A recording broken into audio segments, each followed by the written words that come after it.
বঞ্চিত না। বাংলা হচ্ছে সব সব, বাংলার সাথে সবসময় বিভক্তি সুলভ আচরণ।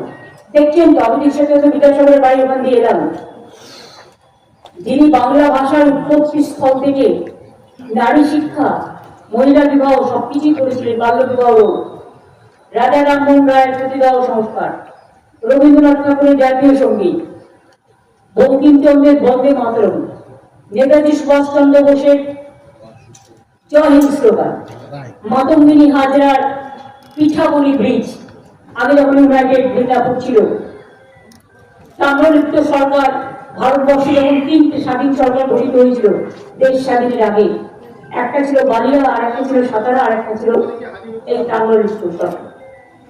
সব ভুলে গেছে। এখন বলছে বাংলা ভাষারই নাকি কোনো অস্তিত্ব নাই, বাংলা বলে কোনো ভাষা নেই। আবার বলছে টুইট করে আমি কেন বলেছি তাই আমাকে ন্যাশনাল সিকিউরিটি অ্যাক্টে অ্যারেস্ট করা উচিত। আমি যা ইচ্ছে করি না, আমি বলবই।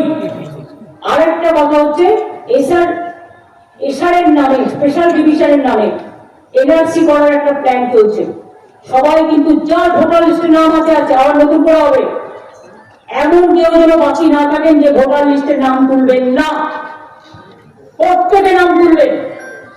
আর যেখানে দেখবেন নাম বাদ দেওয়া হচ্ছে, সেখানে কি করে নাম তোলাতে হয় আপনারা যাবেন, দরবার করবেন, আমরা সম্পূর্ণভাবে আপনাদের সাথ করব। মানুষের নাম বাদ দিয়ে তাদের বাংলাদেশ পাঠিয়ে দেওয়া আর ইন্ডিয়ার লোকেদের বাংলাদেশি বলা, যারা ভারতবর্ষে সেটেল হয়েছে, যাদের এপিক কার্ড কে করেছিল ইলেকশন কমিশন, তারা আজকে কেন হবে না? কত হাজার হাজার কোটি টাকা দিয়ে করেছো? আধার কার্ড কে করেছিল government of India? Crore crore টাকা কি জমে ফেলে দেবে? সেই টাকাগুলো দিয়ে তুই জল বন্ধ কি করে হয়, বন্যা, সেটার জন্য কাজ করা উচিত। রেশন কার্ড হবে না, আধার কার্ড হবে না, এপিক কার্ড হবে না, তো কি হবে? 50 বছর আগেকার মা বাবা মরে গেছে, তার বার্থ সার্টিফিকেট চাই। ও তোমাদের বার্থ সার্টিফিকেট আছে তো?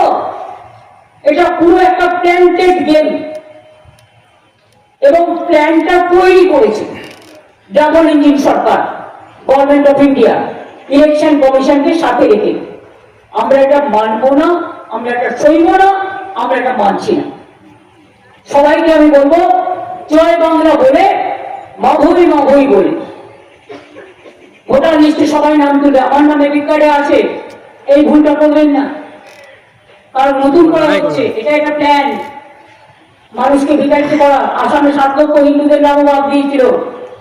হিন্দু, মুসলিম, মতুয়া, রাজবংশী, দলিত, আদিবাসী, মহিলা, কাউকে বাদ দেওয়া হচ্ছে না। সুতরাং এই দিকেও আপনারা নজর রাখবেন, আমরা তো নজর রাখছি। আমি কোনো কথা বলে গেলাম, কারণ সাংবাদিকদের সাথে এর আগে আমার যেহেতু মিট করার সুযোগ হয়নি, আজকে আমি মেদিনীপুরে ফিরে যাবো, और कालके में होगी झारखंड में। दीदी कोच बिहार में आज एक रेसिडेंट को एनआरसी नोटिस फिर से दिया गया है क्या? देखो असम गवर्नमेंट कैसे दे रहा है। असम गवर्नमेंट हम बंगाली में बोलेगा, आप हिंदी में ट्रांसलेट करो। अगर वो लोग बंगाली को पसंद नहीं करते तो हम बांग्ला में जरूर बोलेंगे। बांग्ला भाषा बोलছি एनआरसी নোটিশ রাজবংশীকে দেওয়া হয়েছে, শীল পরিবারকে দেওয়া হয়েছে, মধুয়াদের উপর অত্যাচার হয়েছে, মহারাষ্ট্রে কুচিয়ে কুচিয়ে খুন করা হয়েছে, গুজরাটে অত্যাচার হয়েছে, রাজস্থানে হয়েছে, মধ্যপ্রদেশে হয়েছে, উড়িষ্যায় হয়েছে, গুরগাঁওতে এখনো অনেকে জেলে আছে। আর এত বড় সাহস বলছে বাংলা বলে কোনো ভাষাই নেই।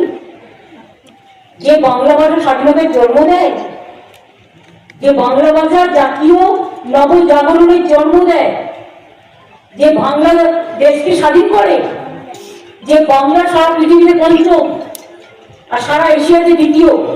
আমি অন্য ভাষা বলতেই পারি, আমার কোনো আপত্তি নেই, সবাইকে আমি সম্মান করি, কিন্তু আমার নিজের মা বলতে শেখা ভাষা আমি মা বলতে পারবো না, এটা কখনো হয় না। একটা শিশু জন্ম নিয়ে ফার্স্ট মা বলতে শেখে। হ্যাঁ, মাকে কেউ মাদা বলে, কেউ আম্মা বলে, কেউ মাম্মা বলে, নানা ডাকে ডাকে, কিন্তু মা তো নয়। মাতৃভূমিকে রক্ষা করার শপথ আমাদের সকল। Didi, till now any fund release?